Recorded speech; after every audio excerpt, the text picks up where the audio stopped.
Yo, what's good? I'm looking kind of jacked today. Y'all see this? Y'all see this? Right? Let me flex. Looking shredded. Getting there. Right? Anyways, today I'm gonna be talking about going from a hinge eater, overeater, I was obese, to gym girl who was kind of jacked, you know, working on myself. I thought I got a splinter. Working on myself. I do gym content now. I'm trying to be next big fitness influencer, all that good stuff. We're gonna get into it today. I hope you can hear me. Also, I have a fan running because my apartment is hot as shit. And I'm gonna be looking down a little bit because I am not good at talking on camera or in person, and I need notes. I need notes for life, even to have a conversation with people. Oh, did I see chest striations? Anyways. For some background, I was a hinge eater from when I was 15 to 21, and also throughout this video I'll be using hinge instead of the other word because I don't want to get banned. And I was a pretty chubby child until 7th-ish grade, where I started doing middle school track, and I lost some of that fat, okay, for some background. And then when I went to high school, I really wanted to make my varsity basketball team for my school, okay? That was my goal. I used to run laps during lunch. I would do dribbling drills in the garage. I really started, you know, locking into working out and all that stuff. And that was the era of my life where I also did a lot of HIIT workouts. That was what was trending on YouTube. But I was also struggling a lot in school at the time. I went to a really competitive STEM high school. It's a magnet school. Really cracked kids go there, like really smart. So I was struggling, and so I really locked in on working out and like being a jock, I guess. I really wasn't even like the best. And I didn't want to gain weight, so I really monitored what I ate. And when you're 14, 15 doing that, like it usually does not end well, all right? So, and you know, when you restrict like that, you're gonna end up getting extreme hunger is what some people call it. Where you literally just start eating everything. You start hinge eating. And I struggled with that for 6 years.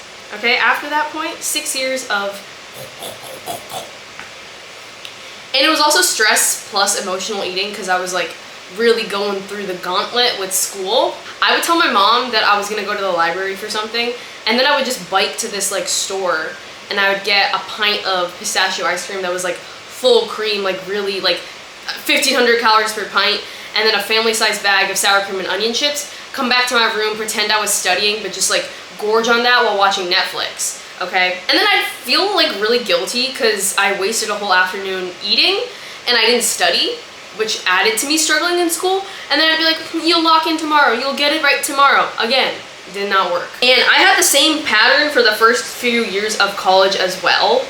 I chose a pretty difficult major, computer science and economics. Difficult for me, all right. Arrest me, officer. Damn, I look so jacked. And I'd be like, shit, like, I gotta study and do homework.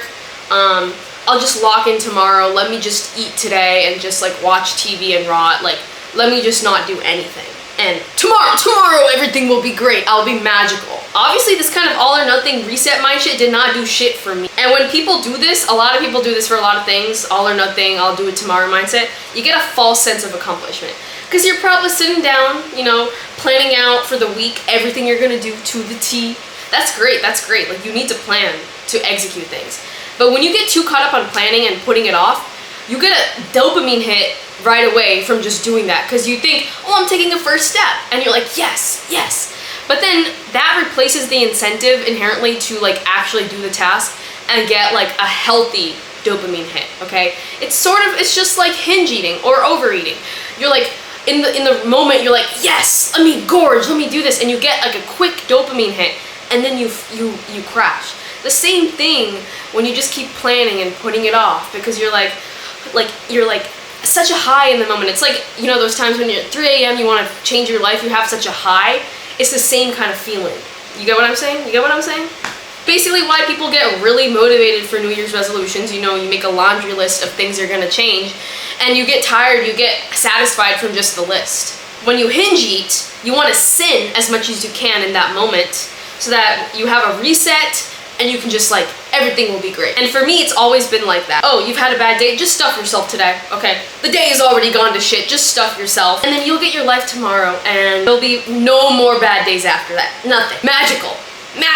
And most of your days are not going to be pleasant. This hour could be the best one of your life, and the next could be the worst. So it's impossible to expect you'll always have the perfect conditions to do what you want to do. It seems like a relatively simple concept, but like most things, just because it's simple doesn't mean it's easy to execute and like take into practice. I feel like I genuinely had to absorb this line of life is never going to be perfect, you just got to do what you can do, by applying it and experiencing it in different scenarios of my life. I don't want to keep yapping about all this, so I'm gonna actually get into the tactics, struggles, like mindset fixes I did to like stop overeating, stop binge eating. I've been hinge free for like 3 or 4 years by this point. It's been a minute before, like, since I've been like, ugh, you know, I don't really remember. And don't get me wrong, all right?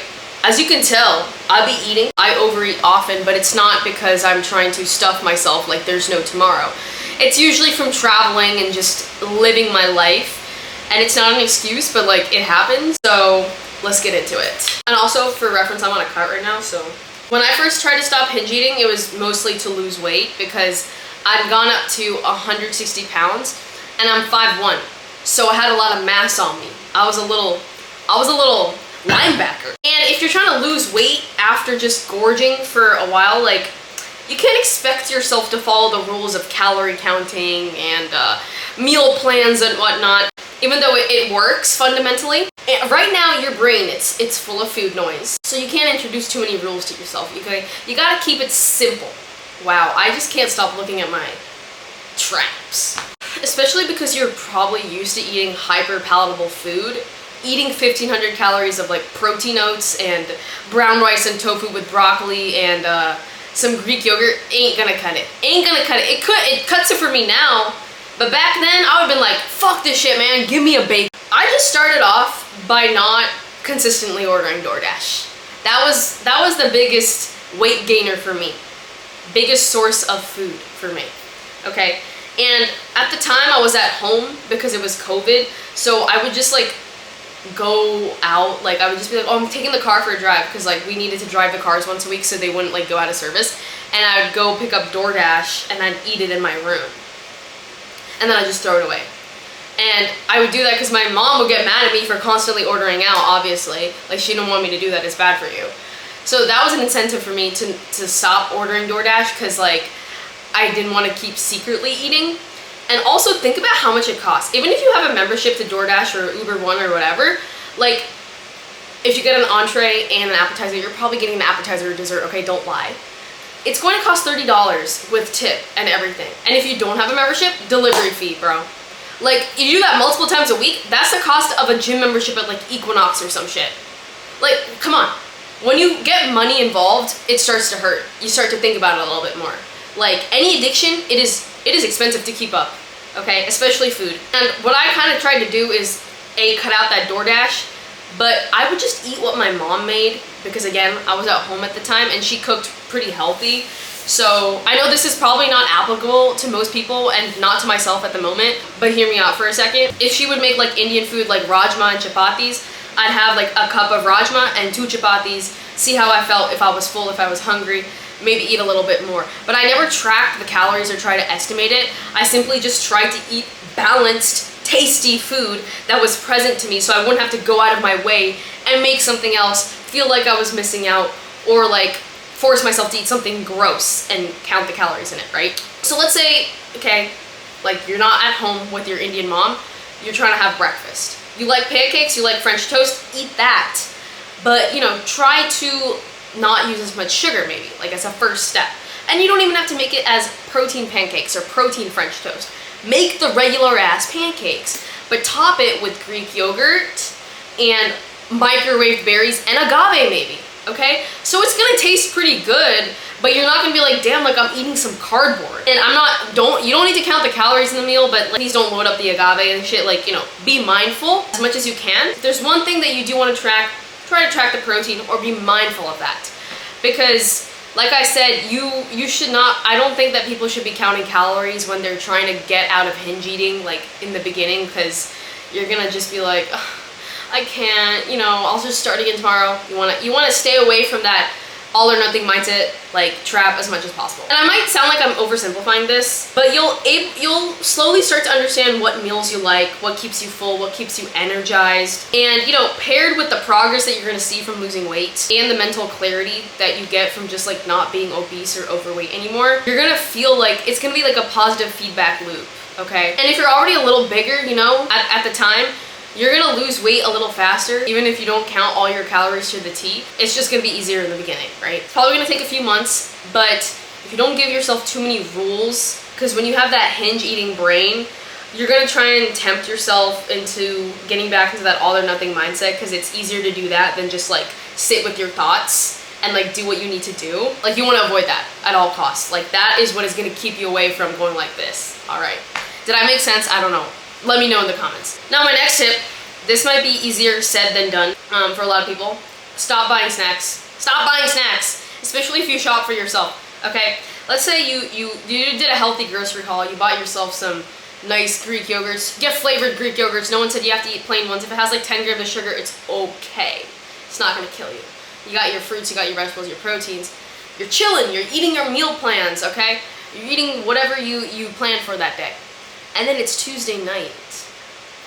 You ain't doing too well at work. You feel like you look like shit and you're like, damn, what if I just ate a whole bag of popcorn or chips right now? But you don't have it in the house. So you're like, I'll just eat a pear and go to sleep, I guess, and maybe cry a little. Like, that is going to be the better option for you if you're trying to stop binge eating. Because even if you have a car, you have to get into your car and drive to the grocery store. And in my case, I would have to walk half a mile uphill to go to the grocery store and buy it.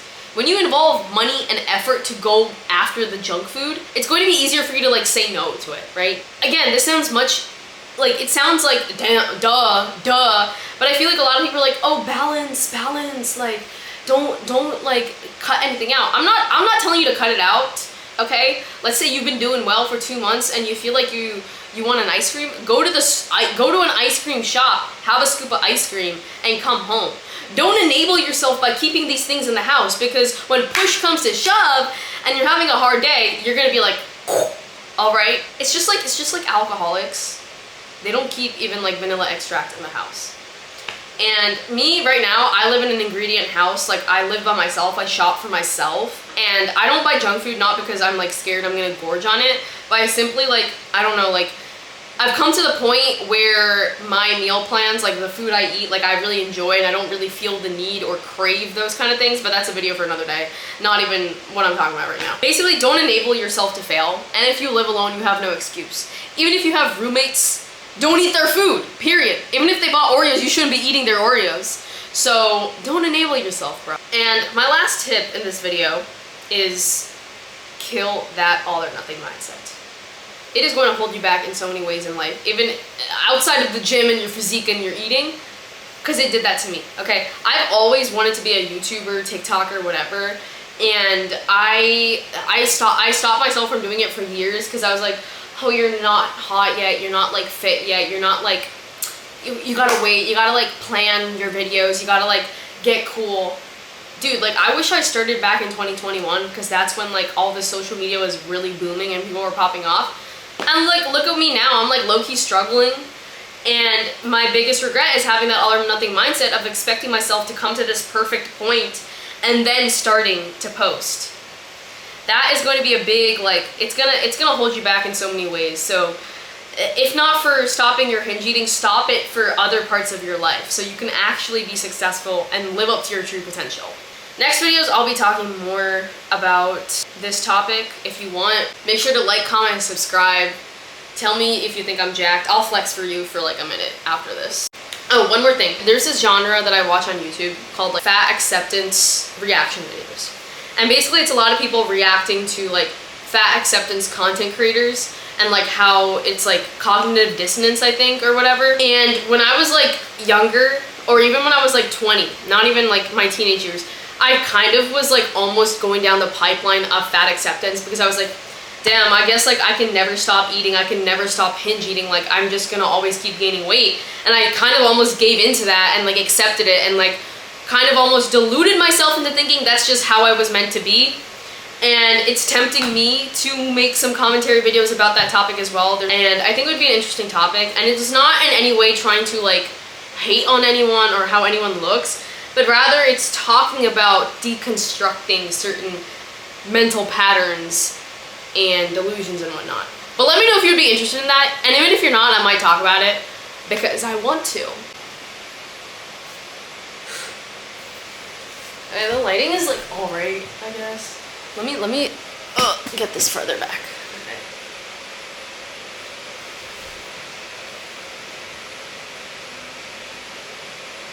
Dang.